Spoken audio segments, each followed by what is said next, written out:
Hello and welcome to Art Minutes. I'm Patricia Tomlinson, curator at the Appleton Museum of Art. Today, I would like to introduce you to a spectacular item from our permanent collection. It is a very large basin made of porcelain in the 1800s. It is Chinese export ware, and what I mean by that, it was manufactured in China specifically to be exported to markets in Europe and the United States. Chinese porcelain was in very high demand all over the world. China, however, kept the secret of how to make porcelain a secret for over 200 years. They wanted that knowledge, they wanted those markets exclusively for themselves, so no one else in the world knew how to make porcelain. They could mimic it, and they did. What we often refer to as Delft is a mimic of Chinese porcelain, but it's not the same thing. So everyone, because this was such a luxurious, hard to find, eggshell thin, magnificent thing, porcelain was in very high demand, especially amongst wealthy people. And you had to get it from China.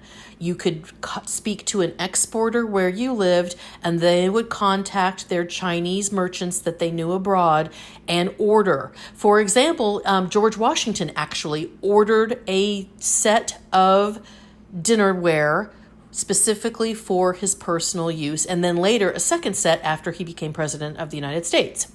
And because this all came from China, to this day we often refer to fine porcelain dinnerware as China. That's how it got that name.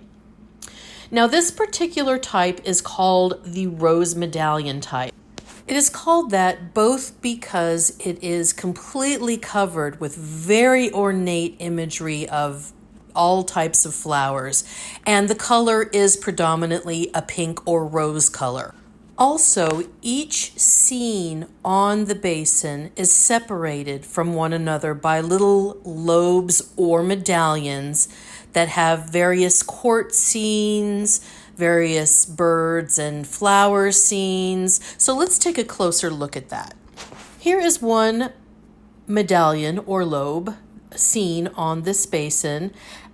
If you look on the bottom left-hand side, you see pomegranates. If you look on the bottom right-hand side, you see a very interesting, hard to tell if it's a fruit or a flower or what, that seems to have long tendrils coming out of it. What this is colloquially referred to as is Buddha's hand, because to certain people, it mimicked some of the long, elegant hand gestures that are often seen on images of Buddha. It is actually a fruit. It is a citrus fruit, but it is not, the pulp is not as bitter as a lemon, so it is highly edible. You can dry it, you can grate it into various things, you can eat it raw. You can also candy it and make it into a type of confection. So you can do a lot with this citrus type fruit. We really don't see it much here in the United States at all, but it is more common in Asia. And of course, at the top of this scene or lobe, there are two birds, one of which has a very long, elegant tail, and then you have some butterflies. Now, when we look at other images, this is from the center of the basin, you see a court scene. And what appears to be going on here is you have two officials on the bottom center being greeted by an official of the court. Their hands are in a greeting pose. And then you have a seated individual in the back. What appears to be going on here is that they are coming to either pay tribute or taxes or something like that to the court. So this is the scene of the court receiving goods and tribute from some type of emissaries. Now, when we go back to look at the basin as a whole, you can see that it is, a very stunning, elaborate piece. But the main theme of this is court scenes, beautiful images of flowers and birds.